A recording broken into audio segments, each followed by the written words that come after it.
I'm continuing my reviews of Season 2 of Hamster and Gretel with Episode 8. So Episode 8A is The Silence of Tchotchkes, and Episode 8B is A Car is Born. So let's begin with 7A, The Silence of the Tchotchkes, which by the way is clearly a play off of the film The Silence of the Lambs, and also too they reference it several times, including having a character be dressed up like Hannibal Lecter. So they really played in a little bit to that reference.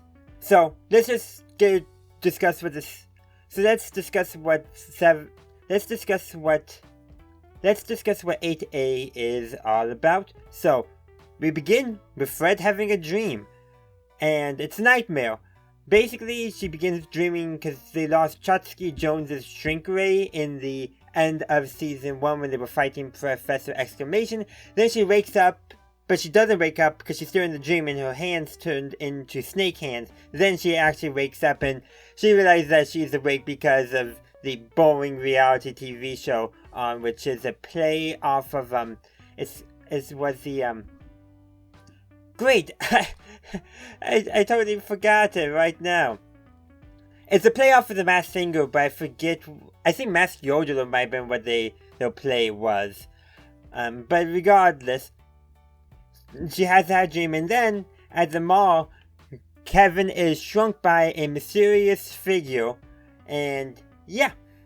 And of course, Kevin's friend Anthony is also shrunk later on in the episode. But before we get to that point, to get some help, Fred goes to visit Tchotchke Jones in prison. He's the villain from the Bottle episode, Ships in the Bottle and all that, and a shrink ray, so it makes some sense. So she goes to visit him to try to get some information, and he somehow helps her process her dream that she's feeling guilty about losing the shrink ray.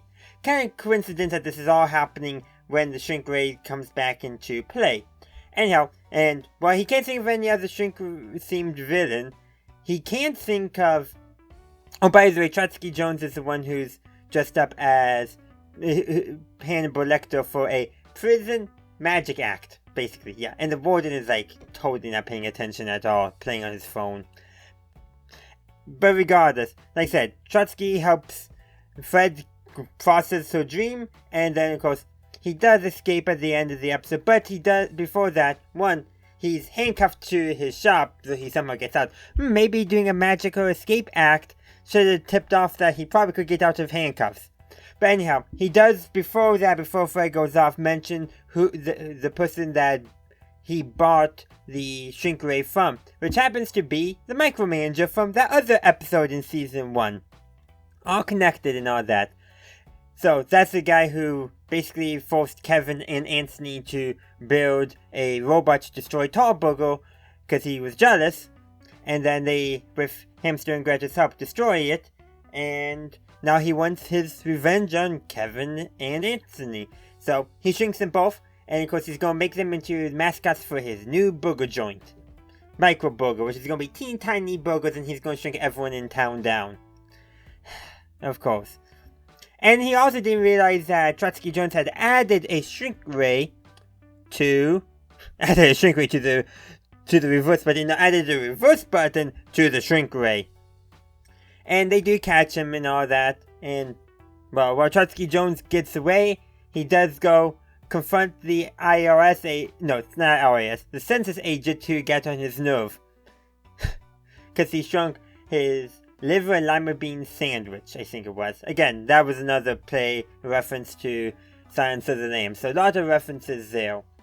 Overall, a pretty fun episode. Got more into Fred's character because we don't see much of her character development and all that because we're mostly focused on Hamster and Gretel and Kevin, of course. I do want to say one thing. While Kevin is shrunk, to keep him safe, they put him in Hamster's cage. I don't know why, that's just so funny. And he does want to be back to his regular height. I don't blame him. And there's also that apparently Anthony was briefly into crypto, now he's in minigolf, then he goes into crypto again at the end of the episode because of the experience of minigolf in this episode. But it's like, oh, doing good, then it crashes, which is why you should never get into crypto. But that's my little PSA though. But let's move on to 8B, A Car is Born. The title is clearly a play off of the phrase A Star is Born, and according to the wiki there's some Phineas and Ferb references. I didn't get it. I didn't see it myself, but it's a car-themed villain. So there's two things going on in A Car is Born. One, Kevin wants to trade in his minivan for something better. Meanwhile, there's a car-themed villain who is literally half car, half man, stealing parts from cars on the streets. Oh, and by the way, the used car slash car dealership that Kevin and his father goes to, yeah, its acronym is SCAM. Scam. I wonder there.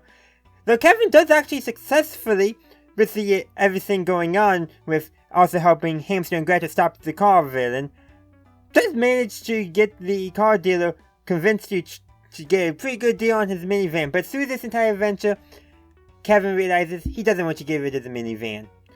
So let's actually talk about what's going on with the car villain. He basically has father issues. His father never paid enough attention to him and always paying attention to cars. So he offers online, and actually this was one Phineas and Ferb website here because it was Doofenshmirtz Evil Incorporated's website, buys a machine that combines, or should I say an innator that combines two things together. Which was actually a Phineas and Ferb adventure. Is Dr. Doofenshmirtz stealing from Phineas and Ferb intellectual property now? I forgot about that episode of Phineas and Ferb where they did make a thing that could combine things together, but that was mostly for making smoothies. Or drinks, I forget exactly. I gotta rewatch Phineas and Ferb.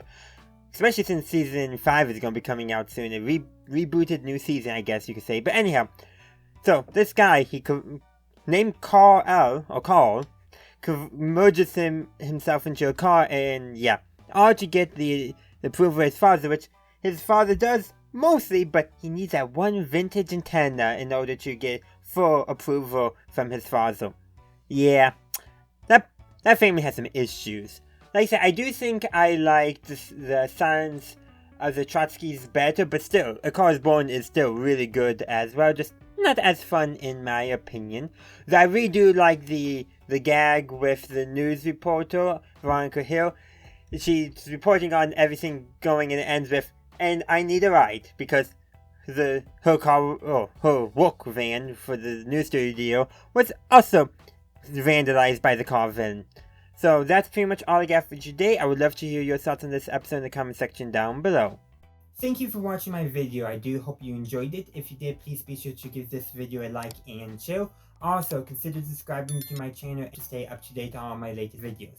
In the meantime, thank you for watching, and as always, have a good day, a good night, wherever you are. May the force be with you, always.